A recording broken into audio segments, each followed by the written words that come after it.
অহংকার রাখুন, মনে মনে অহংকার রাখুন। কারণ অহংকার আত্মবলের কাজ করে।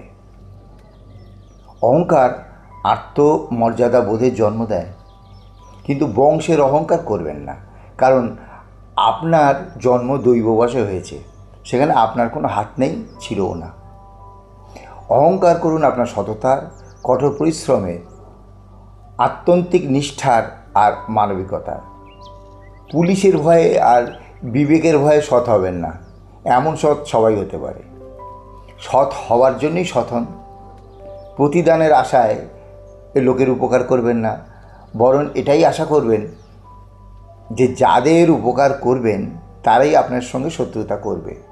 কারণ উপকৃত লোকেদের একটা হীনমন্যতা ভিতরে ভিতরে থেকে যায়, যদি জানতে পারে ও আমার উপকার করেছে। দেখবেন যাদের আপনি উপকার করেননি তারাই আপনার এখনও বন্ধু। যারা উপকৃত তারা উপকার নিয়েই সরে পড়েছে। কিন্তু তাই বলে সাহায্য প্রার্থী কাউকে বিমুখ করবেন না, করবেন না শুধু আপনার স্বার্থে। কারণ প্রতিটি মানুষকে সাহায্য করার সঙ্গে সঙ্গেই আপনার মনের জোর বাড়ছে। আপনি যদি সারা জীবন মানুষের উপকার করে যান, সমাজের জন্য শুভ চিন্তা করে যান, তাতেও আপনি নিঃশত্রু থাকবেন তা নয়। কিন্তু যখনই কাউকে অজাতশত্রু বলে চিহ্নিত হয়, তখনই সেই লোকটি সম্পর্কে একটা খারাপ ধারণা হয়ে যায়।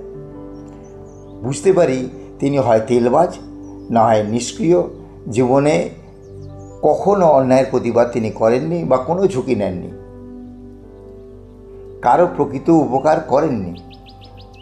আবার অজাতশত্রু হওয়া গৌরবের নয়, বরং বেশি গৌরবের শত্রু হওয়া, জয়ী হওয়া।